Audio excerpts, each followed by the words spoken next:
Hi, welcome to Beverly Unitarian Church. We are glad that you've joined us.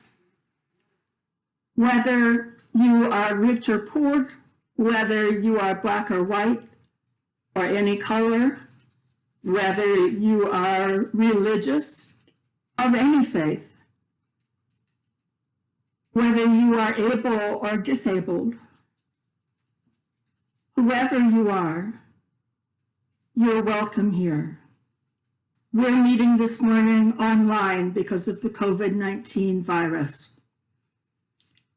If you've joined us before, you'll know that we have a coffee hour at the end of the service, and we have it on Zoom, so the link will be posted at the end of the service, and we hope that you'll join us.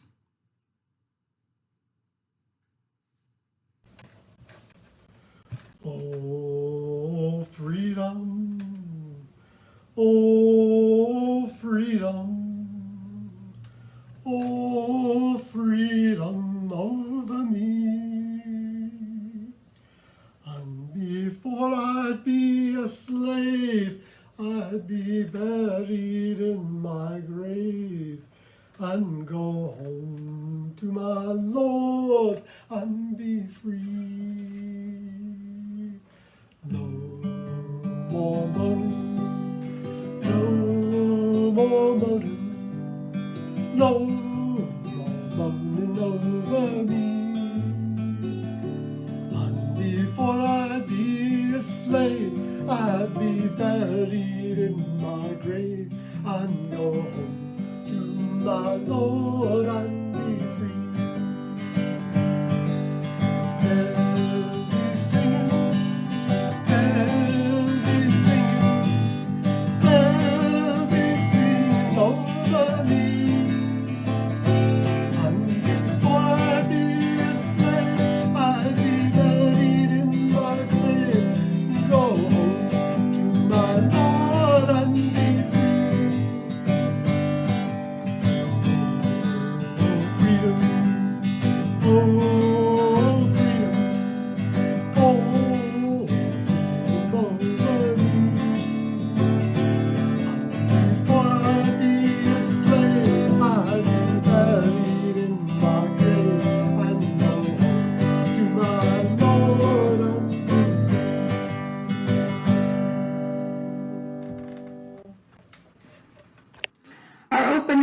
This morning come from a former slave, from the WPA narratives collected from former slaves during the Depression.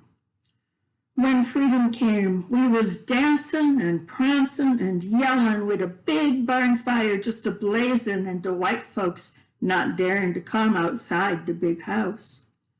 Yes, the slaves made up the spirituals, because pretty soon everybody for miles around was singing freedom songs. One went like this: I's free, I's free, I's free at last. Thank God Almighty, I's free at last. And if you have a chalice or a candle at home, I invite you to light it as we light this chalice this morning.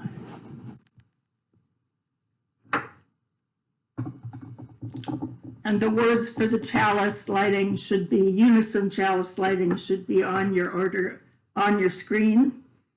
May the light we now kindle inspire us to cast our powers, to heal and not to harm, to help and not to hinder, to bless and not to curse, to serve you, Spirit of freedom.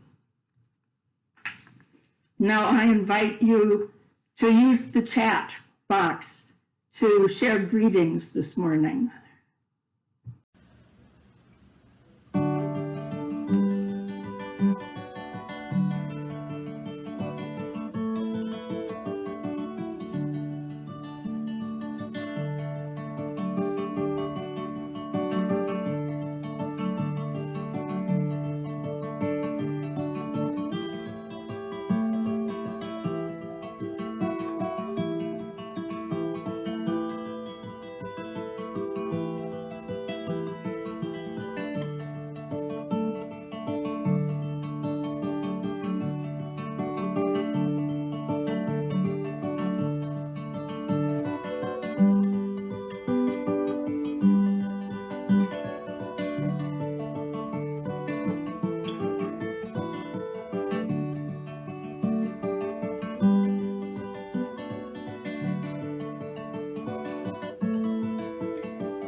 and our shared covenant. The words will be on the screen, so let's say it together.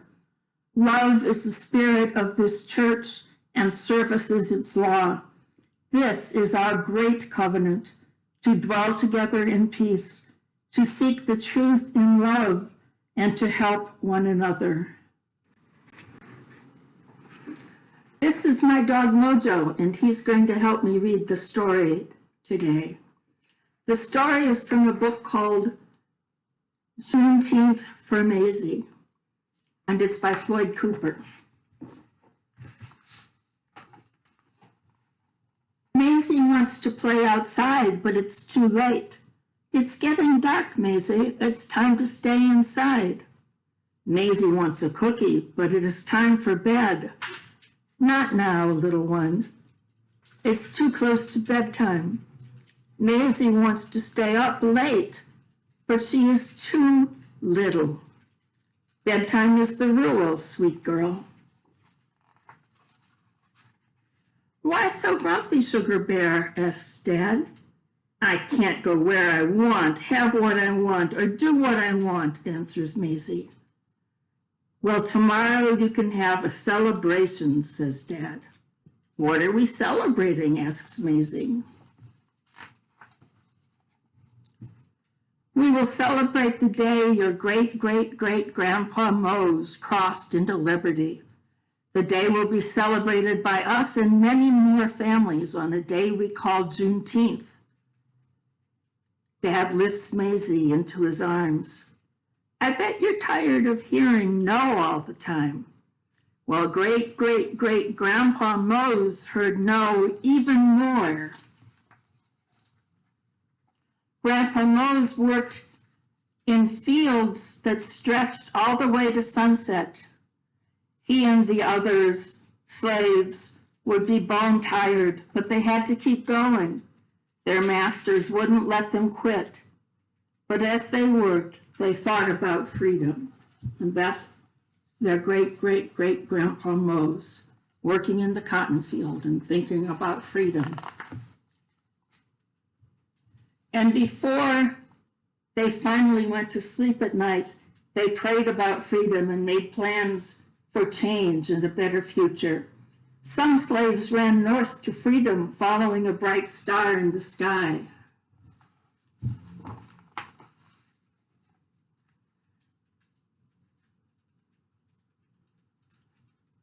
They sweat, they bled, and they cried till those cries were quieted by a single proclamation from a brave president. Grandpa Mose heard that proclamation read from the balcony of the hotel on a warm July day, June day, in Galveston, Texas. Grandpa Mose heard nothing but cheers, saw nothing but happiness, and felt nothing but pride shared by all those around him. The cheers became dancing. The dancing became celebrating. It went on and on into the night. Grandpa Mose and the others had found freedom. They committed to work, but this time they were paid for their hard work. So they worked and they saved, and they never forgot the moment they heard, the moment that changed their lives forever.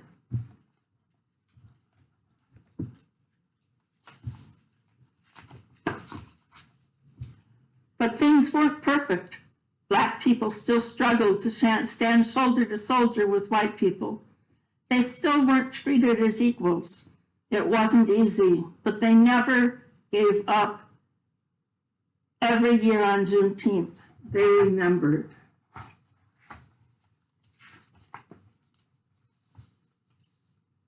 They marched for jobs. They lobbied for schools and the right to vote. They shouted for opportunity.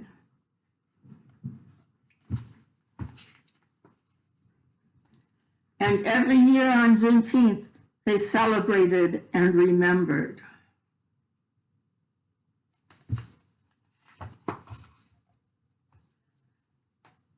They learned and they grew.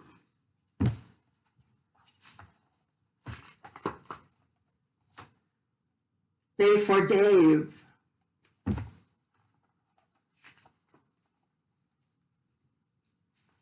They excelled and achieved. They became heroes.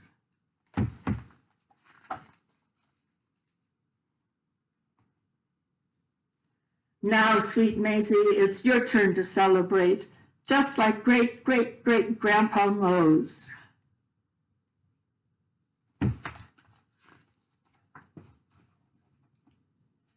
It's your turn, Maisie, to eat some barbecue and drink some strawberry pop.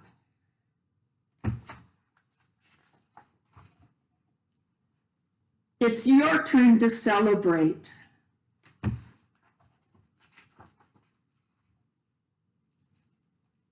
And to remember.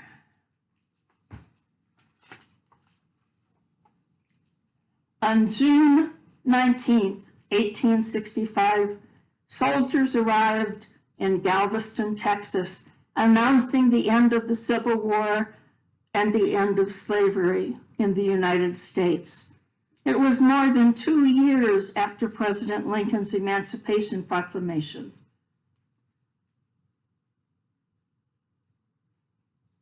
Celebrated every year on June 19th, Juneteenth commemorates the momentous day of the abolition of slavery.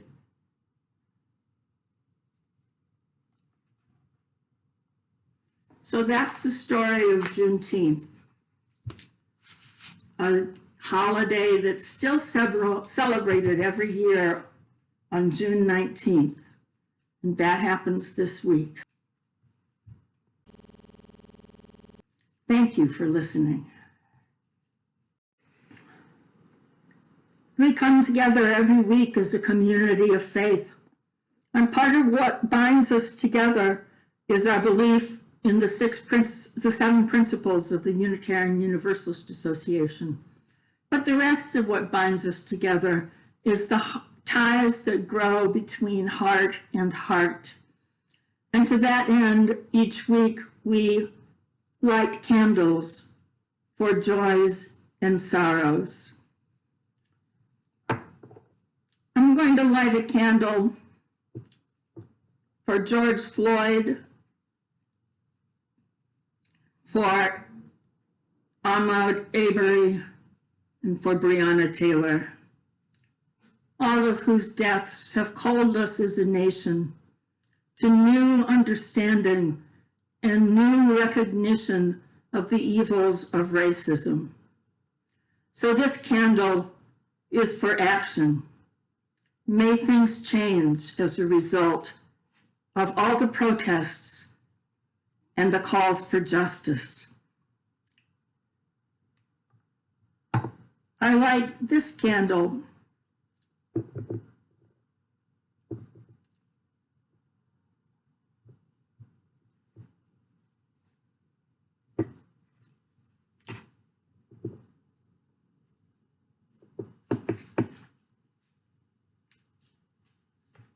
for the joys in people's lives in the past week,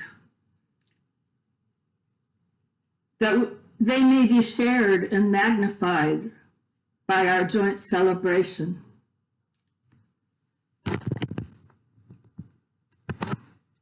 And I light this candle for the sorrows.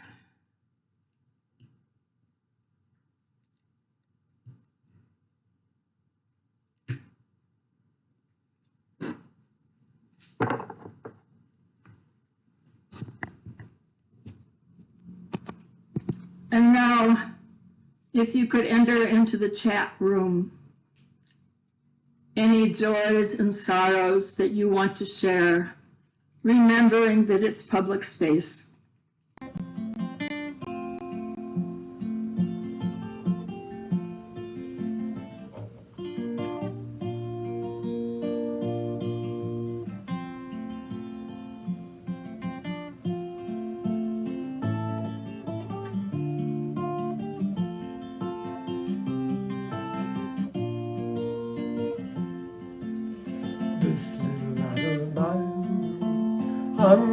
let it shine.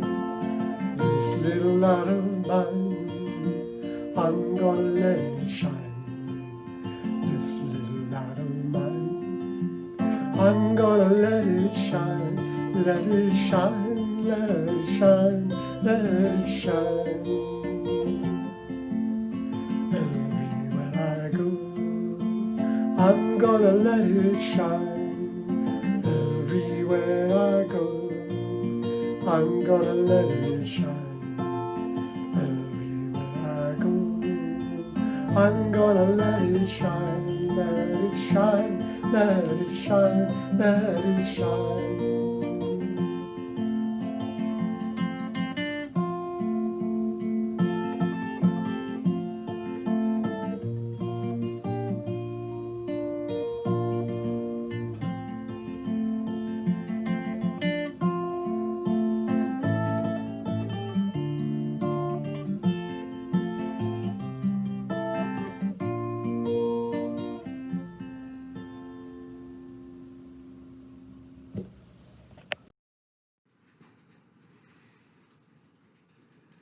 Our reading today is from Abel Mirapol, but it's better known as a song sung by Billie Holiday.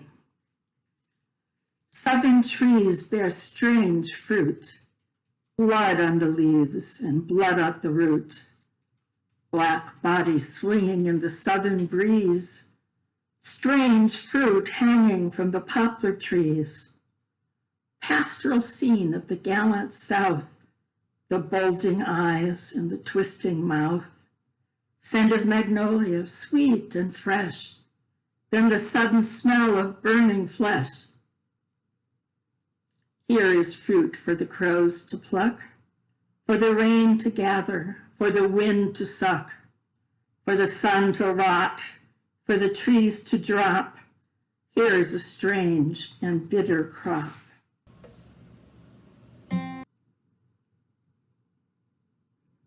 And now we have a moment to acknowledge the giving that all of us have done and to invite people to remember that they can donate to BUC by going to the website. Eyes free, eyes free, eyes free at last. Thank God Almighty, eyes free at last. Can you doubt the jubilation with which the slaves of the United States greeted freedom?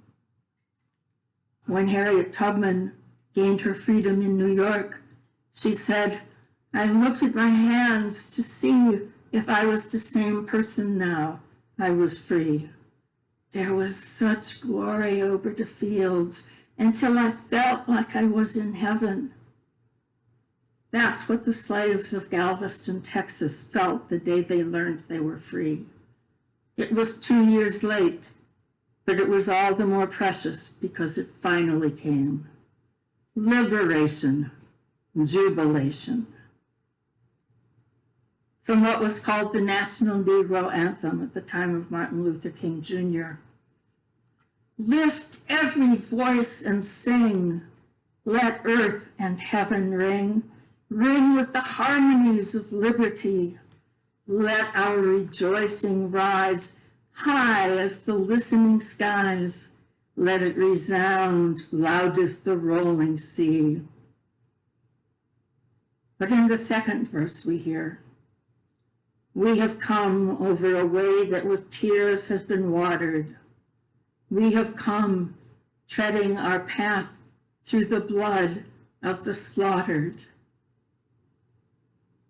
It did not take long for the jubilation of the freed slaves to be replaced with oppression and terror, the economic oppression of shareholding, the rise of the Ku Klux Klan, the spread of lynching. 5,000 African Americans, men and women, were lynched between 1880 and 1950. Eugene Williams and Robert Robinson were both African American. They were both lynched right here in Chicago in 1919. It wasn't just a Southern phenomenon. It took place across the United States.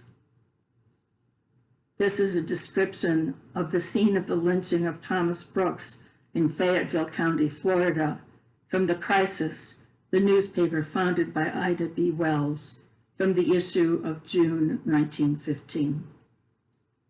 Hundreds of Kodaks clicked all morning at the scene of the lynching. People in automobiles and carriages came from miles around to view the corpse dangling from the end of a rope. Picture card photographers installed a portable printing plant at the bridge and reaped a harvest in selling the postcard showing a photograph of the lynched Negro. Women and children were there by the score. At a number of country schools, the day's routine was delayed until boy and girl students could get back from the viewing of the lynched man. James H. Cone, a leading Black liberation theologian, writes, "It was a family affair, a ritual celebration of white supremacy, where women and children were often given the first opportunity to torture Black victims, burning Black flesh and cutting off genitalia, fingers, toes, and ears as souvenirs." I had a professor at Duke Divinity School who was white and grew up in Mississippi. He remembers being taken by his father to a lynching of an African-American man when he was about 8 years old. He described the large white crowd who came to view the lynching, men, women, and children clustered round, often with picnics. He still has the postcard of the burned and dismembered corpse hanging from the tree. You could be lynched for being too successful economically, for looking a white man in the eyes, for rumors of rape of a white woman, or just for being in the wrong place at the wrong time when any Black body would do. In 1955, 14-year-old Emmett Till was lynched in Mississippi. He was brutally tortured and burned and eventually hung. His mother, Mamie Till Bradley, insisted on an open casket when his body was returned to her in Chicago. That was an inflection point in the fight for civil rights in this country. 3 months later, Rosa Parks kept her seat on a city bus, and a young minister in Montgomery, Alabama, named Martin Luther King Jr., became the leader of the civil rights movement and of the Montgomery bus boycott. I think the murders of George Floyd, Ahmaud Arbery, and Breonna Taylor within the last month are another inflection point. Time will tell if the current protests lead to dismantling police forces and rebuilding them from the ground up in ways that support community policing. The murder of George Floyd by Derek Chauvin was particularly shocking and barbaric because it was so graphic to see that policeman's knee on George Floyd's neck for over 8 minutes, while Floyd called out, "I can't breathe," and eventually called to his mother, who is dead. The murders of Ahmaud Arbery by vigilantes and Breonna Taylor by police are equally as disturbing. The 3 deaths give lie to the claim that white supremacy isn't rampant in America. They give lie to the claim that the lynching of Black Americans is a thing of the past. James Cone writes, "The lynching of Black Americans is taking place in the criminal justice system, where nearly 1/3 of Black men between the ages of 18 and 28 are in prison, jails, or on parole, or waiting for their day in court. Nearly 1/2 of the more than 2 million people in prisons in the U.S. are Black. That is 1 million Black people behind bars, more than in colleges.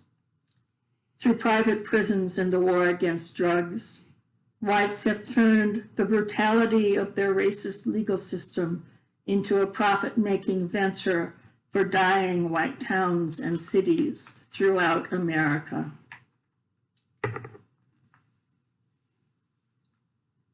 Given the brutality of slavery, the atrocities of lynching, and the cruelty of our so-called criminal justice system, how is it that African Americans turned to Christianity, the white man's religion?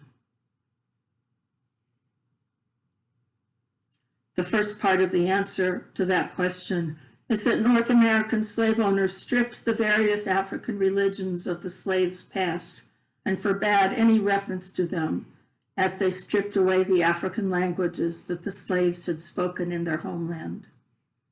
The only religious resource that the slaves had left was the Christianity of the slave owners. But the slaves did not take white Christianity as it was presented to them. Ex-slave Jenny Proctor quoted a white man preaching to the slaves. "Now I takes my text, which is nigger obey your master and your mistress, because what you get from them here in this world am all you ever going to get, because you just like the hogs and the other animals. When you dies, you just ain't no more after you've been throwed in that dark hole." Not much there on which to build a life-affirming faith, is there? Howard Thurman was a famous African-American theologian in the 20th century. His grandmother was born a slave, and she told him, during the days of slavery, the master's minister would occasionally hold services for the slave. Always the white minister used as his text something from Paul. "Slaves, be obedient to them that are your masters, as unto Christ." Then he would go on to show how if we were good and happy slaves, God would bless us. I promised my Maker that if I ever learned to read, and if freedom ever came, I would not read that part of the Bible. The slaves rejected white Christianity with its emphasis on Paul and turned instead to the Old Testament Exodus story. James Cone writes, "Slaves directly experienced for themselves the mighty words of Yahweh. I have surely seen the affliction of my people which are in Egypt, and I have heard their cry, and I am come down to deliver them." Exodus chapter 3, verses 1 through 8a. In this biblical paradigm, American slaves discovered the nature of God as the one who sees the afflictions of the oppressed, hears their cries, and delivers freedom.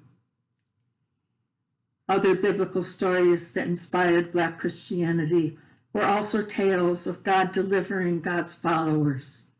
The story of Daniel being saved from the lion's den, the rescue of Shadrach, Meshach, and Abednego from the raging furnace, Jesus of Nazareth's ministry to the poor and oppressed of Israel.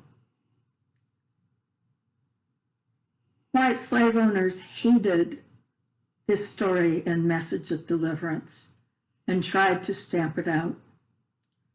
Ex-slave after ex-slave tells of meeting late at night out in the woods to hear the words of God and worship in their own manner, risking being caught by the patrollers hired by white slave owners and whipped or even killed.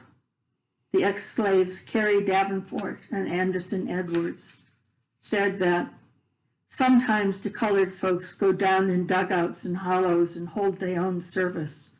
They used to sing songs would come a gushing up from the heart. When darkies prayed in slavery, they darsn't let the white folks know about it, but they beat them to death. When we prayed, we turned a washpot down to the ground to catch the voice. We prayed lots in slavery to be free, and the Lord heard our prayer. We didn't have no songbooks. The Lord gave us our songs. When we sing them at night round the fireplace, it would be just whispering, like, so the white folks not hear us. We would hum them as we work in the field. Those meetings way out in the woods are called the invisible institution. A whole new theology took root and grew right under the slave owners' noses. The other pillars of this new Black theology, in addition to the theme of liberation, were how Jesus knew their suffering because he himself had suffered on the cross, just as they suffered on the lynching tree, and how Jesus was with them all the time as a friend. That's actually why I chose to give this sermon today. As a hospital chaplain in North Carolina, I sat with many African American Christians as they faced their own mortality, the mortality of a loved one, or the pain and limitations of serious illness. I was so inspired by their faith, by their friendship with Jesus, who never left them, and by their faith that God would bring deliverance, not necessarily a delay of death, but a change to their spirit to help them find meaning in what they were experiencing. I did not see this same life-affirming faith in the white Christians with whom I sat. Howard Thurman says that the reason African American slaves took up the religion of their oppressors is because the teaching of Jesus is love. Sojourner Truth, she of the "and ain't I a woman" speech, said this about her own conversion experience. Her encounter with Jesus brought such joy that she became overwhelmed with love and praise. Praise, praise, praise to the Lord. And I begun to feel such a love in my soul as I never felt before. Love to all creatures. And then, all of a sudden, it stopped. And I said, "There's the white folks that have abused you and beat you and abused your people. Think of them." But then there came another rush of love through my soul, and I cried out loud, "Lord, I can love even the white folks." Whatever your faith, there will be times of desolation in your life. I hope your faith resources are as strong as those of Black liberation Christianity. As one who has seen a lot of suffering, both in my own life and in the lives of the people I have ministered to, I personally don't think that what we believe makes much difference. I think it is what relationship we have with the ultimate, with that which is beyond human reason, that gives us the strength to face the unbearable pain that life too often holds. Black liberation theology rests on a dialectic of hope and despair, joy and suffering. There are times in our lives when we all struggle with despair and suffering. When those times arise, may you find sources of hope and joy to give you the strength not only to get through them, but to grow and blossom. Amen. Ashe. Blessed be. Now please join in singing the first verse of Lift Every Voice and Sing. The words will be on your screen.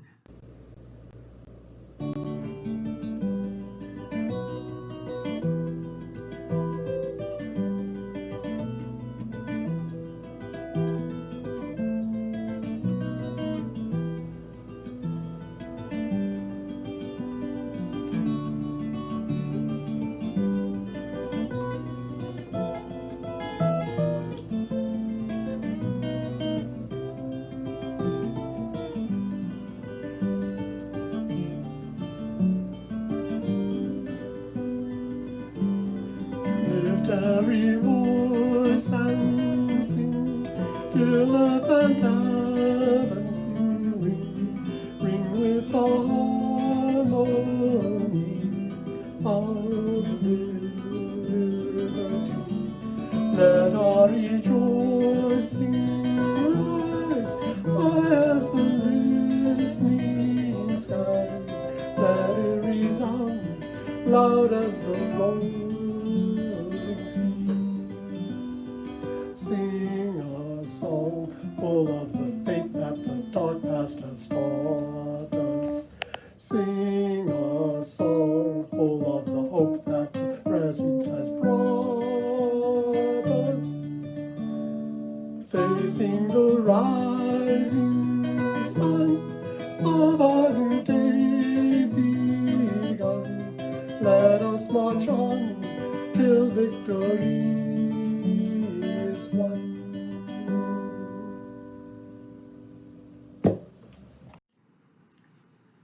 Please join me in saying our words for extinguishing the chalice. The hours of religion, like sunshine, goes everywhere. Its temple, all space. Its shrine, the good heart. Its creed, all truth. Its ritual, works of love. Its profession of faith, divine living. Go in peace, fearing no man. For lo, I have cut loose your stammering tongue and unstopped your deaf ears. These are the words of an anonymous slave. A witness shalt thou be, and thou shalt speak to multitudes, and they shall hear. My word has gone forth, and it is power. Be strong, and lo, I am with you, even until the world shall end.